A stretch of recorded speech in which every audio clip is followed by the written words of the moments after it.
es una librería para administración de estado en React que el equipo de Facebook lanzó al público en mayo del 2020. Propone solucionar ciertas limitaciones de React, donde el estado del componente solo puede compartirse a través de un ancestro común, pero esto podría incluir un parent tree que luego necesita volver a renderizarse. El contexto solo puede almacenar un único valor y no un conjunto indefinido con sus propios consumidores.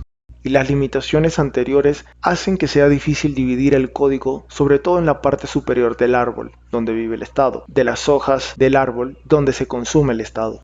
Cada pieza de estado en Recoil se almacena usando átomos. Estos pueden crearse y usarse en cualquier lugar de la aplicación, de la misma forma como si usaran un hook useState de React. Esta API es excelente por varias razones. En primer lugar, es increíblemente simple y no necesita realizar prop dealings ni configuraciones de proveedores de contexto, y solo se actualizan los componentes que usan el átomo, lo que evita renderizados innecesarios.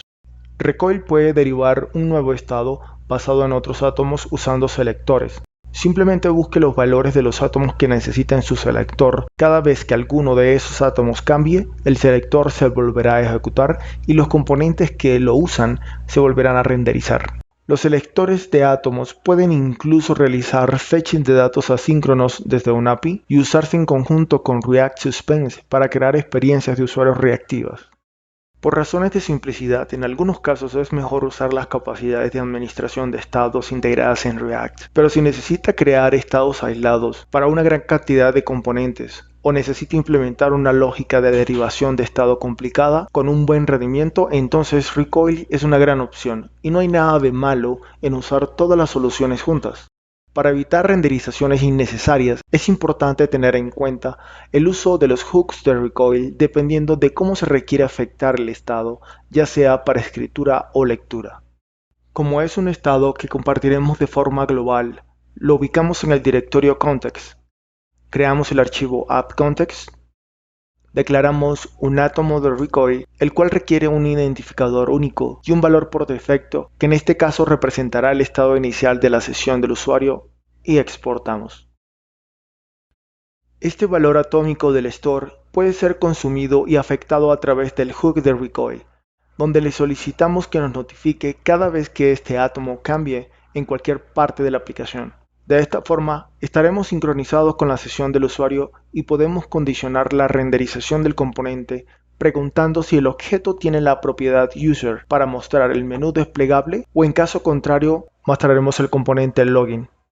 Debemos abrir el par de llaves para incluir código JavaScript. Preguntamos por el estado de la sesión y renderizaremos el componente adecuado, ya sea el avatar con el menú desplegable o solo el botón con el icono de usuario.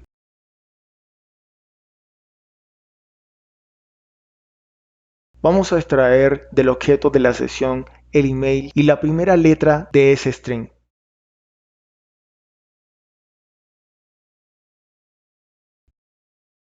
Guardamos y tenemos un error que nos indica la falta del proveedor de Recoil.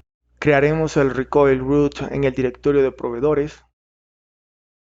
Llamaremos AppStateProvider.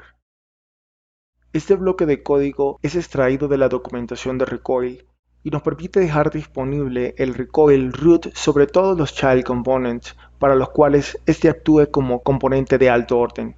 Realizamos el wrapping en el layout root y quedará disponible para toda la aplicación. Guardemos los cambios y revisemos.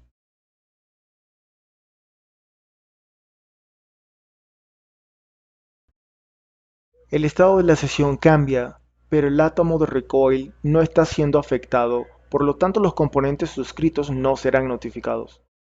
Debemos ir al componente Supabase Listener. En la suscripción de Supabase, estaremos atentos al evento Sign-in y Sign-out, e incluiremos el hook de Recoil con la referencia del átomo que vamos a afectar. Guardamos los cambios y revisamos nuevamente. Ya tenemos la renderización del componente de forma condicional y vemos el menú desplegable cuando el usuario está logueado. De otra forma, aparecerá el botón de login cuando se requiera. Por último, hace falta controlar la visibilidad de la ventana de login y ocultarla cuando el usuario realiza el login de forma exitosa. Vamos a añadir el hook de useEffect e incluimos como referencia la sesión, lo que le indicará al hook que se ejecute cada vez que haya un cambio de estado en esta variable. Y lo que haremos será preguntar si el usuario está logueado para ocultar la ventana de login.